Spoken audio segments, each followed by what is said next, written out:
Welcome to this segment.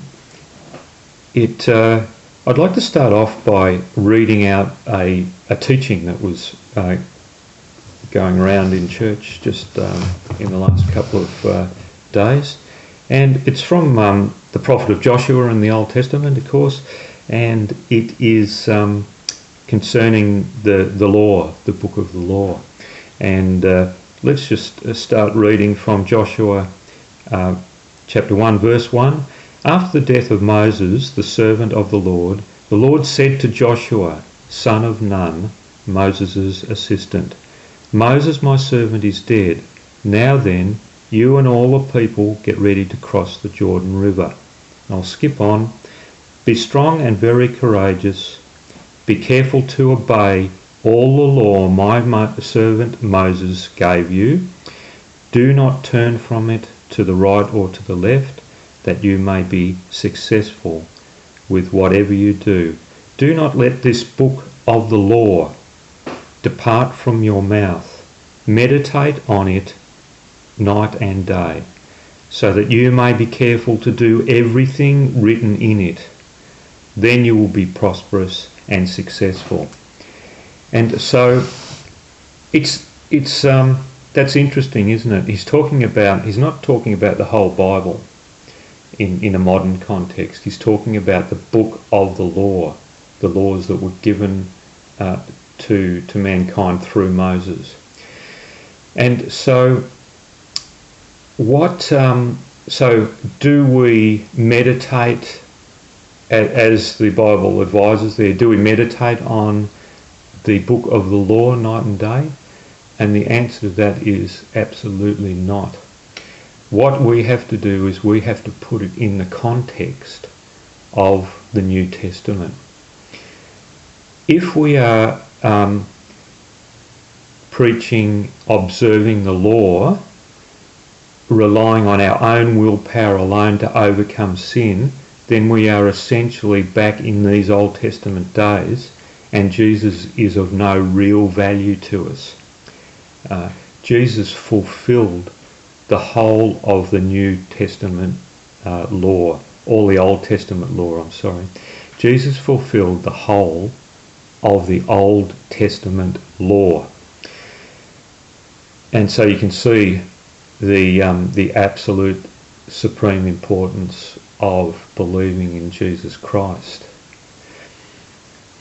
If you have a weakness in the modern, I'm talking about New Testament days, New Testament believers, which we are, if there is a weakness that we have, that we actually see in ourselves, it is our responsibility to first acknowledge it as being destructive and harmful. And so in the Old Testament days, the law was brought in. God gave us the law through Moses so that we can see that we've got something to sort of compare it against. And we can see that, lying, cheating, murdering, all these things may be fine because I was pushed to it, but no, God gave us these laws so that we can say, I am having a problem in that area, not because of anything that's happening within myself, but because the law says that I'm doing the wrong thing. And the law's right.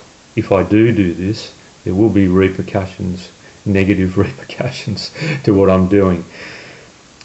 So being destructive, and first you've got to acknowledge that there is something in your life, if at all, that is destructive and harmful, and that is affecting our relationship with God and affecting the people around us in a bad way.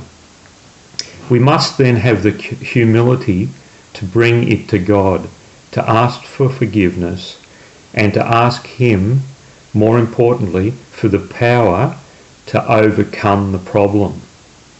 It's no good going back and trying to fulfill the law in your own strength, your own power, your own willpower. Don't go down this pride path, which says, I can use my willpower and personal strength to fix things. Due to the circumstances, I am justified completely to continue in my destructive path. So don't use circumstances to justify wrongdoing.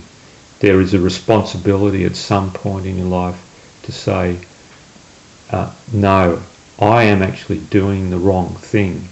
I am actually not 100% perfect. I am doing wrong things that are affecting other people and affecting my own life and my own health and my own spiritual well-being. This is what the law is bringing us to the point of acknowledging that within ourselves. Then, of course, the answer is to believe in Jesus. He becomes then your sacrifice. He stands in the place of that sinful man that you were, and he shoulders all the repercussions of your own sin.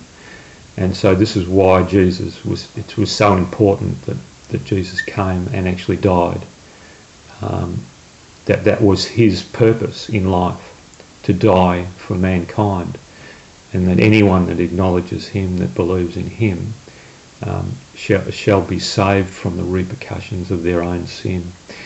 You see what I mean? And so that's the thing. We can't justify ourselves. Jesus justifies us.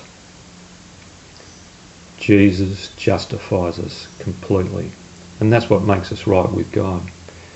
If there's no Jesus justifying it, then I'm just a weak man with human failings that only deserves to lead a destructive life and to live in misery. So that's the bottom line. I hope you've got something out of it, and thanks for tuning in.